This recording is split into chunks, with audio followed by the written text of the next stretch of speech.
నమస్తే, welcome to V3 news. లక్ష్యం సమాజైతం. నేను మీ అనిత. ముందుగా బులెటిన్లో హెడ్లైన్స్ చూద్దాం.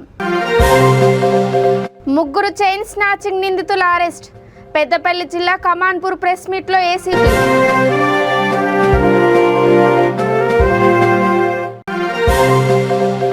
రౌడీ షీటర్స్ సత్ప్రవర్తనతో మెలగండి, హెచ్చరించిన వర్ధన్నపేట ఏసీపీ శ్రీనివాసరావు.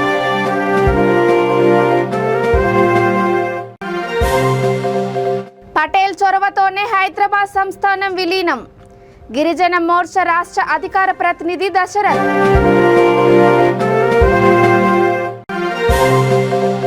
వైసీపీ నాయకులు గ్రామాల్లో దాడులపై ఊరుకోం. ధర్మవరం నియోజకవర్గ టీడీపీ ఇన్ఛార్జ్ పరిటాల శ్రీరామ్. ఇక డీటెయిల్స్ చూస్తే చైన్ స్నాచింగ్ నిందితులను అరెస్ట్ చేసినట్లు ఏసీపీ గిరిప్రసాద్ తెలిపారు.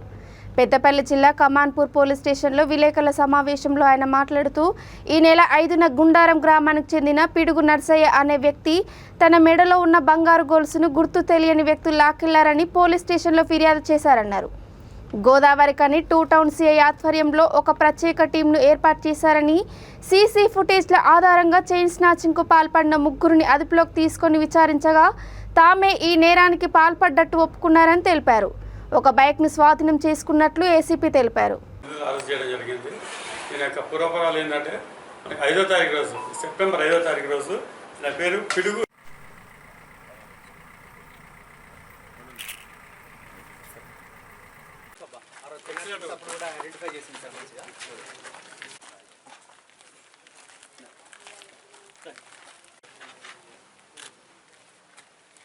ఏంటంటే మన చైన్ స్నాచింగ్కి పాల్పడిన ముగ్గురు నిందితులు అరెస్ట్ చేయడం జరిగింది.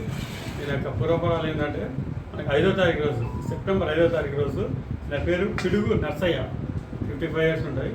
నేను ఏం చేసింది, మనకు ఈ కమాన్పూర్ క్రాస్ రోడ్ దగ్గర ఉన్న శ్రీనివాస వైన్స్ దగ్గరికి వెళ్ళింది వైన్స్ తీసుకోవడానికి. అక్కడ ఇంకో ముగ్గురు వ్యక్తులు కూడా ఉన్నారు. ఆ వ్యక్తులు నేను గమనిస్తూ ఉండే. తర్వాత ఈయన వైన్స్ తీసుకున్నాడు, ఈయన టీవీఎస్ ఎక్సెల్ తీసుకొని పోతూ ఉంటే దాంట్లో ఒక వ్యక్తి, అంటే మనకి ప్రాథమికంగా ఏంటంటే గుర్తిలేని వ్యక్తి వెళ్ళేసి ఈ వంతుల గోల్డ్ ఉండేది, అది చైన్ లాక్కుండా పోయిండు. సో చైన్ లాక్కపోయిన తర్వాత మన ఇమీడియట్గా ఇన్స్పెక్టర్ గారు ఎస్ఐ తోటి ఒక టీం ఏర్పాటు చేయడం జరిగింది. చైన్ స్నాచింగ్ కేసు గురించి మనకి దీంట్లో ప్రధానంగా ఏమైంది అంటే, దీని యొక్క క్లూస్ కనుక మనం ఎతికినట్టయితే అక్కడ సీసీ కెమెరా ఉన్నది. సీసీ కెమెరాలో చూడడం జరిగింది. సీసీ కెమెరాలో చూస్తే ఆ సీసీ కెమెరాలో మనకి క్లియర్ కట్గా అక్కడైతే ఎవరైతే ఉన్నారో ఆ వ్యక్తులు వాళ్ళే, దానిలో ఒక వ్యక్తి రావడం ప్లస్ మనకు చైన్ లాకపోవడం ఇవన్నీ స్పష్టంగా కనపడడం జరిగింది. సో ఇమీడియట్గా దాన్ని ఆధారంగా మనం ఏం చేసినామంటే, ఆ క్లూస్ ఆధారంగా ఆ ముగ్గురు వ్యక్తులను ఈరోజు అరెస్ట్ చేయడం జరిగింది. ఆ ముగ్గురు వ్యక్తులకి ఏంటంటే ఇంతకుముందు కూడా కొంచెం క్రిమినల్ బ్యాక్గ్రౌండ్ ఉన్నది. దానిలో ఒక నేను పేరు ఏం పేరంటే కుందారపు రామకృష్ణ, దాసారపు అరవింద్ అంటే మోత్కూరు రమేష్, వీళ్ళు ముగ్గురు. సో చేయడం జరిగింది. ఈరోజు అరెస్ట్ చేసి ఇప్పుడు ఆధారపరచడం జరుగుతుంది. కంపల్సరీ షీట్స్ ఓపెన్ చేస్తాం, బికాస్ ఇది ప్రాపర్ డిఫెన్స్ కాబట్టి మనం షీట్స్ ఓపెన్ చేస్తాం. ఓపెన్ చేయడం జరుగుతుంది. రౌడీ షీటర్స్ కేడీలు సత్ప్రవర్తనతో మెలగాలని, ప్రజలను ఇబ్బందులకు గురిచేసి వారికి కఠిన చర్యలు తప్పవని వర్ధన్నపేట ఏసీపీ శ్రీనివాసరావు హెచ్చరించారు.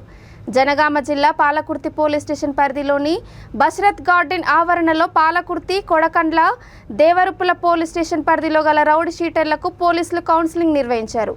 ఈ సందర్భంగా మీడియాతో ఏసీపీ మాట్లాడుతూ, గతంలో పలు కేసుల్లో నిందితులుగా ఉన్నవారు నేర ప్రవృత్తిని వీడి మంచి ప్రవర్తనతో జీవించాలని అన్నారు. శాంతి భద్రతలకు, ప్రజల స్వేచ్ఛ హక్కులకు భంగం కలిగిస్తూ వారిపై దాడులకు పాల్పడితే సహించేది లేదని, తీరు మారకపోతే చట్టరీత్యా కఠిన చర్యలు తీసుకుంటామని హెచ్చరించారు. కేంద్రంలో ఈ పాలకుర్తి పోలీసు సర్కిల్ పరిధిలో ఉన్నటువంటి 3 మండలాల్లో పాలకుర్తి, కొడకండ్ల, దేవరూపల, ఈ 3 మండలాలకు సంబంధించినటువంటి 3 పోలీస్ స్టేషన్లకు సంబంధించి నేర ప్రవృత్తి గలటువంటి ఆల్రెడీ ఇంతకుముందు కొన్ని సంవత్సరాల క్రితము నేరాలు చేసి ఉండి, ఆ నేరాల్లో అన్ని రకాల నేరాలు, ఒకటి ప్రాపర్టీ అఫెన్సులు కానీ, మహిళలకు సంబంధించినటువంటి అఘాయిత్యాలు కానీ, మళ్ళీ తర్వాత హత్యా నేరాలు కానీ, దొమ్మిలు కానీ, ఇలాంటి అన్ని రకాల నేరాలకు సంబంధించి నేరాల్లో ఇన్వాల్వ్ అయినటువంటి ముద్దాయిల పైన పూర్తి స్థాయిలో వారి యొక్క ప్రవర్తనకు సంబంధించినటువంటి నిఘా ఉండాలనే ఉద్దేశంతో అప్పుడప్పుడు ప్రతి పోలీస్ స్టేషన్లో వీళ్ళపైన హిస్టరీ షీట్స్ ఓపెన్ చేయడం జరిగింది. అవి వాటిని ఎవ్రీ మంత్ పోలీస్ స్టేషన్లో మెయింటైన్ చేయడం జరుగుతుంది. ఎవ్రీ మంత్ ఏంటంటే ఆ గ్రామానికి వెళ్ళి పోలీసులు ఎవరు వెళ్ళినా కూడా వారి యొక్క మంచి చెడు, వాళ్ళు ఏ పని చేస్తున్నారు, మళ్ళీ నేరాల్లో వాళ్ళు ఇన్వాల్వ్ అవుతున్నారా, ఊళ్ళో వాళ్ళకు సంబంధించినటువంటి నడవడిక ఎలా ఉందనే అన్ని కోణాల్లో అన్ని రకాలుగా ఇన్ఫర్మేషన్ తీసుకొని ఆ హిస్టరీ షీట్లో నమోదు చేయడం జరుగుతుంది. ఇది నిరంతరంగా జరిగేటువంటి ప్రక్రియ. ఇది అన్ని పోలీస్ స్టేషన్లో ఉంటుంది. అయితే ఇప్పుడు మేము చేపట్టిన కార్యక్రమం ఏంటంటే చాలా సంవత్సరాల నుంచి ఆయా పోలీస్ స్టేషన్లలో ఉన్నటువంటి హిస్టరీ షీట్స్ అంటే దాంట్లో రౌడీ షీట్స్ ఉంటుంది, కేడీ షీట్స్ ఉంటుంది, సస్పెక్ట్ షీట్స్ ఉంటుంది. వీరి యొక్క పూర్తి వివరాలన్నీ ఒకసారి మళ్ళీ తీసుకొని మళ్ళీ ఒకసారి వారికి సంబంధించినటువంటి నడవడిక పైన క్రాస్ చెక్ చేసుకొని హిస్టరీ షీట్ ఓపెన్ చేసిన తర్వాత కొత్తగా నేరాలు చేయకుండా ఉండి సర్దార్ వల్లభాయ్ పటేల్ చొరవతోనే హైదరాబాద్ సంస్థానం భారతదేశంలో విలీనం సాధ్యమైందని గిరిజన మోర్చా రాష్ట్ర అధికార ప్రతినిధి సాకటి దశరథ్ అన్నారు. ఈ సందర్భంగా ఆయన మాట్లాడుతూ ఆదిలాబాద్ జిల్లా బోత్ మండల కేంద్రంలో నేడు రజాకార్ల పాలనకు చర్మగీతం పాడిన ఆపరేషన్ పోలో ప్రారంభమైందన్నారు. ఆపరేషన్ పోలో ప్రారంభమైన 5 రోజులకి నిజాం సర్దార్ పటేల్ ముందు లొంగిపోయాడు అని తెలిపారు.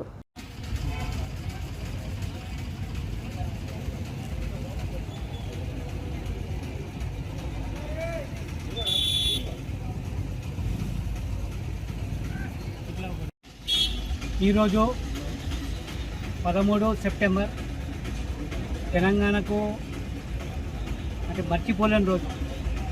13 సెప్టెంబర్ 1948 రోజు సర్దార్ వల్లభాయ్ పటేల్ ఆపరేషన్ పోలో ద్వారా భారత సైన్యాన్ని తెలంగాణ నిజాం పరిపాలనపై అక్రమాలపై ఆయన కథం దొక్కుతూ ఇక్కడ సైన్యాన్ని పంపించిన రోజు. ఈరోజు 13 సెప్టెంబర్ నాడు వచ్చిన సైన్యము 17వ తారీఖు నాడు సైన్యాన్ని లొంగ తీసుకోవడమే కాకుండా నిజాం రాజును కూడా లొంగ తీసుకొని ఇక్కడి నిజాం నిరంకుశ పాలనకి చర్మగీతం పాడారు. ఆ దానికి అంకురార్పణ జరిగిన రోజు 13 సెప్టెంబర్.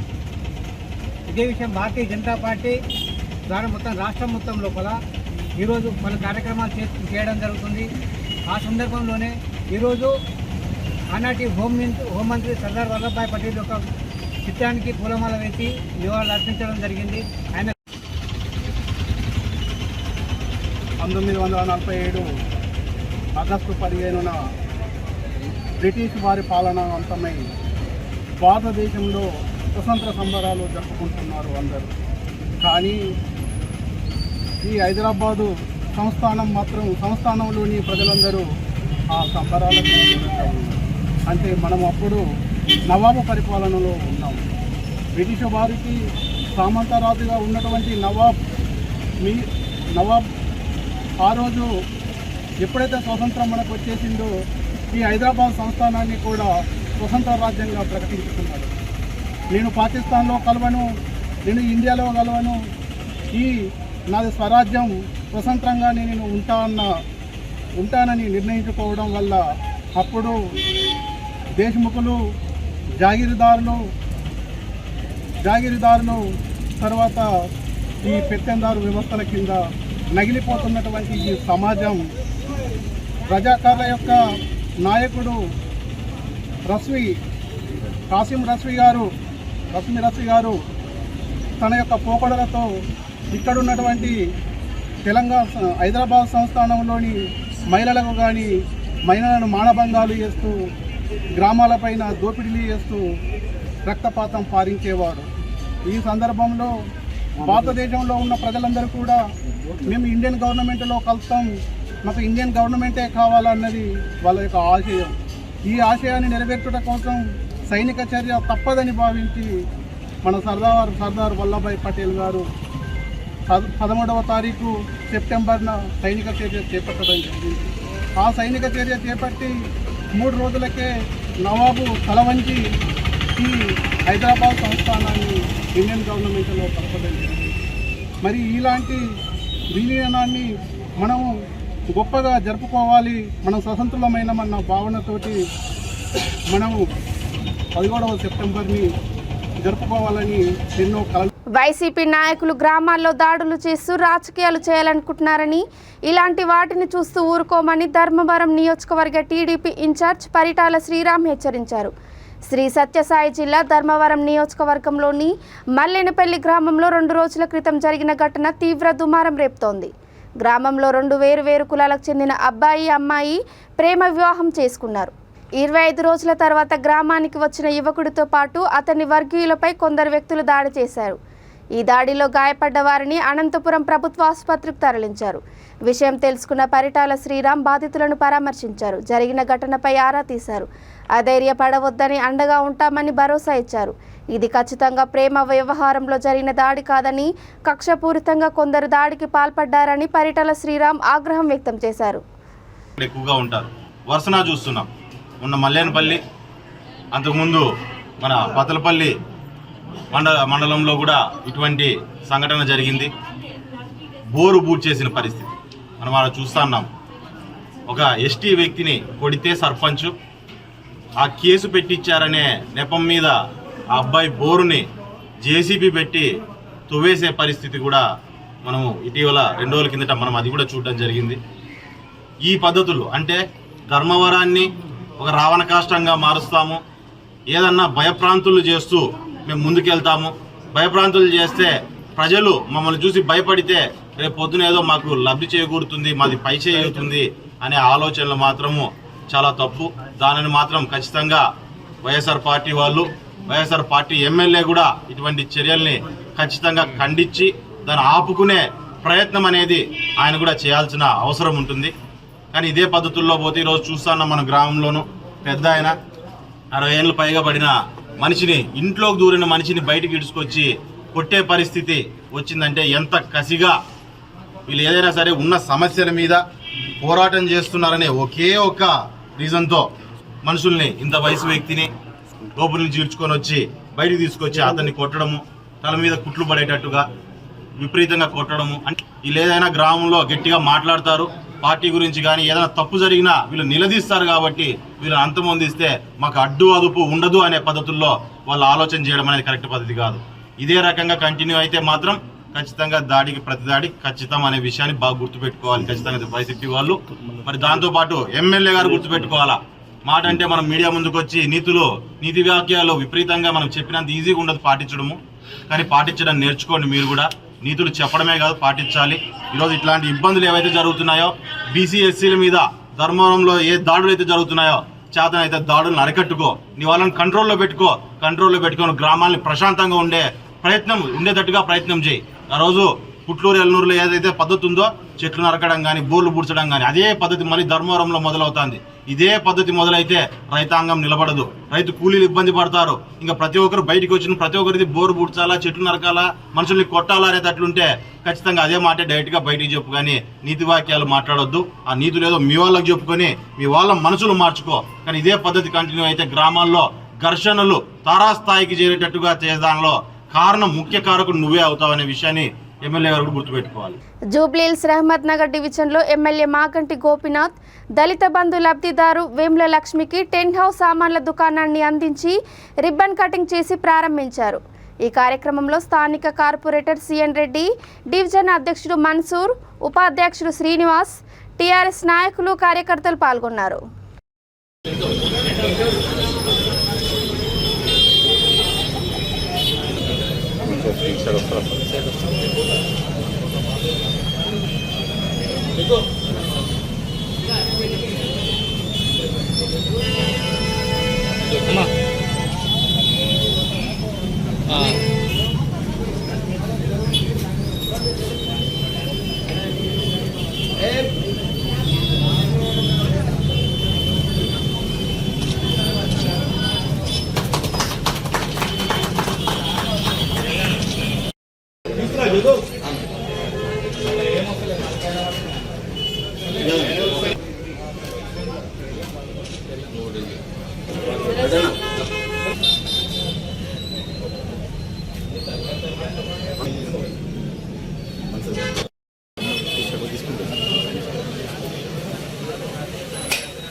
జూబ్లీహిల్స్ రోడ్ నెంబర్ 36లో ఘోర అగ్ని ప్రమాదం సంభవించింది. జూబ్లీ 800 పబ్ పక్కన ఉన్న ఓ ఆఫీస్లో అగ్ని ప్రమాదం జరగగా 3వ అంతస్తులో మంటలు ఎగిసి పడుతున్నాయి. 2 ఫైర్ ఇంజన్లతో మంటలను ఆర్పుతున్నారు.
ఫ్లోర్ నుంచి 3rd, 2nd, ఫస్ట్ ఫ్లోర్లో ఏసీ యొక్క అవుట్డోర్ యూనిట్స్ ఉన్నాయి.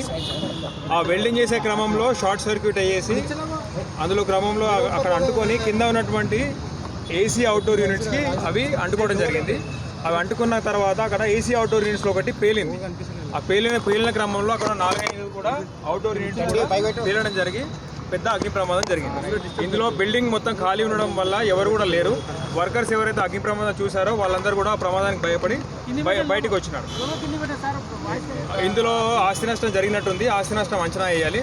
ప్రాణ నష్టం కానీ ఎవరికి కానీ గాయాలు కానీ ఎవరికి కూడా జరగలేదు.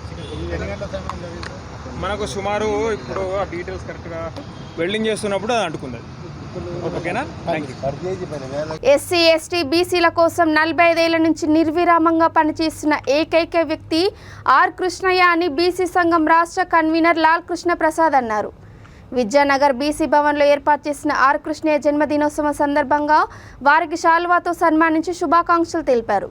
ఈ మేరకు ఆర్ కృష్ణయ్య లాల్ కృష్ణ ప్రసాద్ను బీసీ సంఘం రాష్ట్ర కన్వీనర్గా నియమించి నియామక పత్రం అందజేశారు.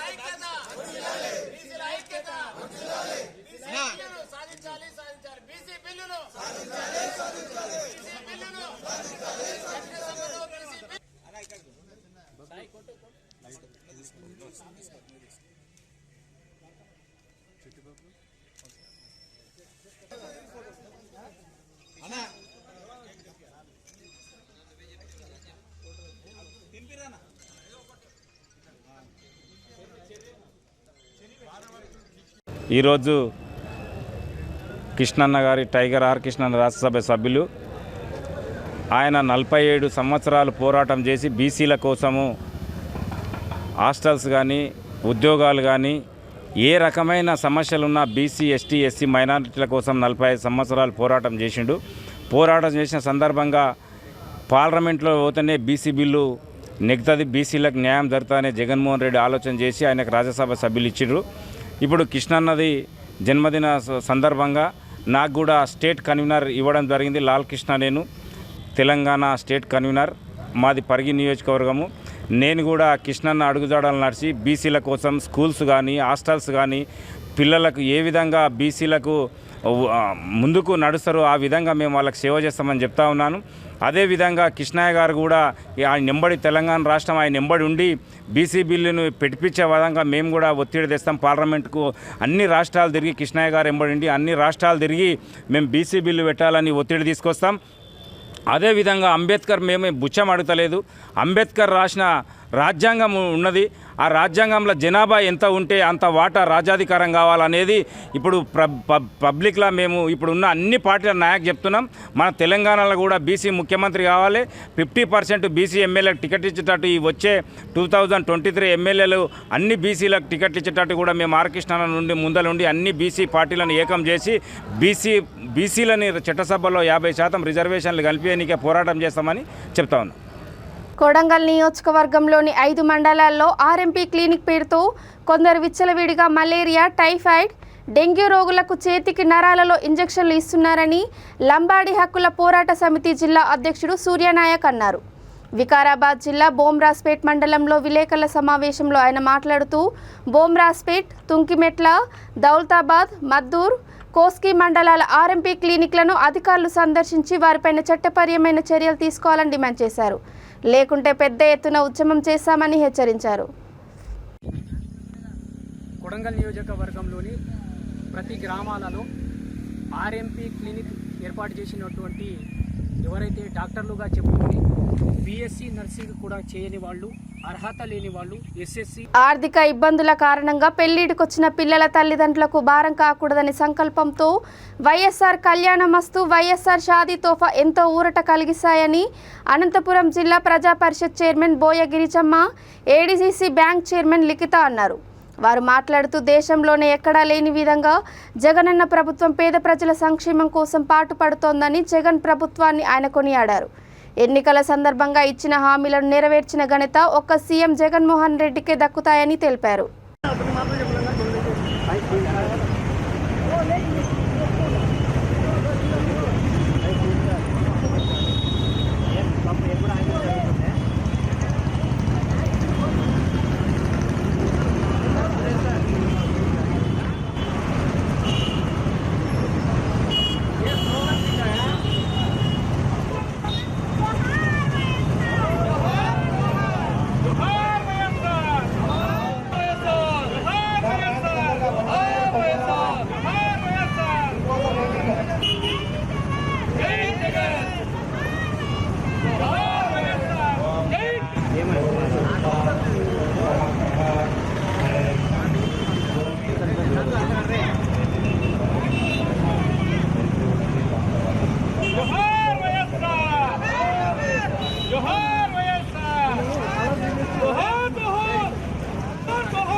పాల్గొనడం జరిగింది.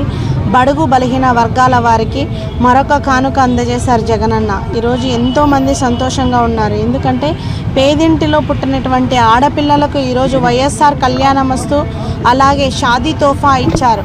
గతంలో కంటే ఇప్పుడు ఎక్కువగా కూడా ఇచ్చారు. గతంలో అయితే బీసీలకు, ఎస్టీలకు, మైనారిటీలకు, బీసీలకు 35,000 రూపాయలు, మైనారిటీలకు 50,000 రూపాయలు, ఎస్సీ ఎస్టీలకు 1,00,000 రూపాయలు అందించేవారు.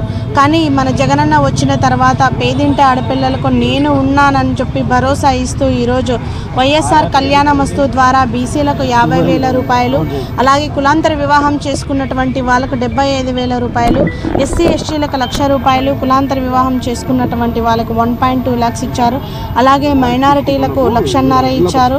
వికలాంగులకు 1,00,000 రూపాయలు ఇచ్చి ఈరోజు ఏ ఇంటి ఆడపిల్ల పెళ్ళి తల్లిదండ్రులకు భారం కాకూడదనే ఉద్దేశంతోనే ఈరోజు వైఎస్ఆర్ కళ్యాణమస్తు అలాగే షాదీ తోఫా తీసుకొని వచ్చి ప్రతి ఇంటికి కూడా నేనున్నానని తెలియజేశారు.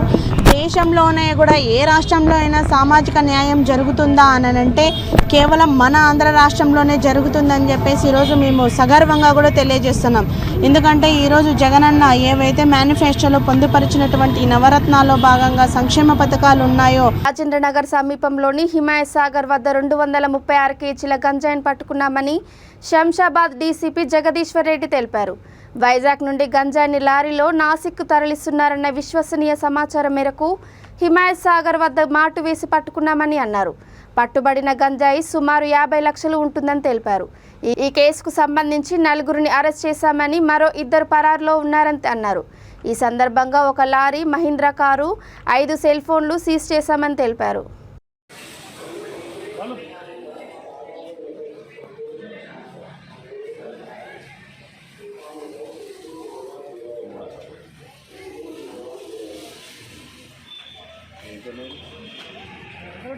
వెంకరెడ్డి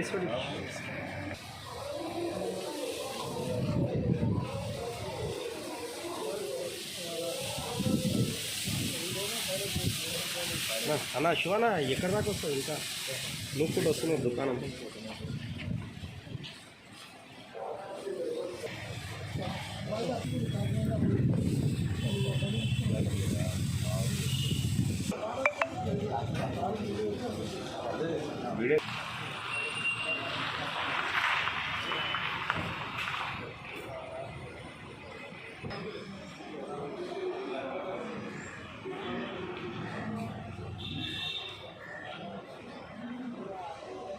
అందులో భాగంగా మన పత్తికుంట దగ్గర వాళ్ళని ఇంటర్సెప్ట్ చేసి పట్టుకోవడం జరిగింది.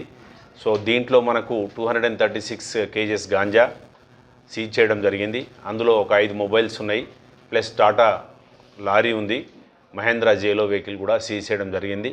ముఖ్యంగా ఖచ్చితమైన సమాచారం చాలా రోజులకి వెళ్ళి ఫాలోఅప్ చేస్తూ వీళ్ళని పట్టుకోవడంలో ముఖ్య పాత్ర వహించిన special operation team Venkatareddy and his team, రాయన్నర్ inspector Nagendrababu and his team, ACP supervisor Gangadhar గారు అందరు కలిసి ఈ కేసును పట్టుకోవడం జరిగింది. ఈ మాదక ద్రవ్యాలపైన మనము ఎంత అవేర్నెస్ చేస్తున్నా ఈ గ్యాంగ్స్ అనేటివి ఆపరేట్ చేస్తూనే ఉన్నారు. ఈ ప్రొక్యూర్మెంట్ ఆఫ్ గాంజాను డిఫరెంట్ ఏరియాస్ నుంచి తీసుకొని రావడం మనం పట్టుకోవడం జరుగుతూ ఉంది. కొన్ని వేల కిలోలు మనం పట్టుకోవడం జరుగుతూ ఉంది. ఇప్పుడు ఈరోజు మనం పట్టుకున్నటువంటి 236కు సంబంధించిన కేజీఎస్కి సంబంధించిన గాంజా విలువ ఒక 50 లక్షల వరకు ఉంటుంది. ఈ ప్రాపర్టీ వర్త్ లారీ, జైలో ఇవన్నీ కలిపి 15, దాదాపు 65 లక్షలు వర్త్ ఆఫ్ ప్రాపర్టీని సీజ్ చేయడం జరిగింది. ఫర్దర్గా ఇన్వెస్టిగేషన్ అండర్ ప్రోగ్రెస్ ఉంది. అక్యూజ్ను కస్టడీ తీసుకుంటాం. అక్షయ్, చందు ఇంకా మనకు దొరకలేదు. మిగిలిన 4 మన కస్టడీలో ఉన్నారు. వాళ్ళని అరెస్ట్ చూపించేసిన తర్వాత చందు, అక్షయ్ని కూడా పట్టుకోవడం, వాళ్ళ మోడస్ ఆపరెండి ఏ విధంగా. ఇక బులెటిన్ ముగించే ముందు హెడ్లైన్స్ మరోసారి. 3 చైన్ స్నాచింగ్ నిందితుల అరెస్ట్. పెద్దపల్లి జిల్లా కమాన్పూర్ ప్రెస్ మీట్లో ఏసీపీ.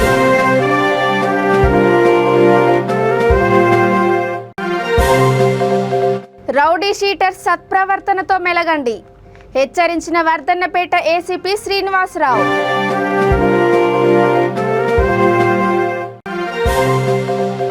పటేల్ చొరవతోనే హైదరాబాద్ సంస్థానం విలీనం.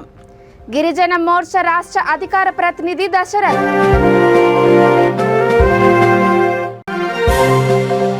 వైసీపీ నాయకులు గ్రామాల్లో దాడులపై ఊరుకోం. ధర్మవరం నియోజకవర్గ టీడీపీ ఇన్ఛార్జ్ పరిటాల శ్రీరామ్. ఇవి ఇప్పటి వరకు ఉన్న అప్డేట్స్. చూస్తూనే ఉండండి V3 న్యూస్. లక్ష్యం సమాజహితం. నమస్కారం.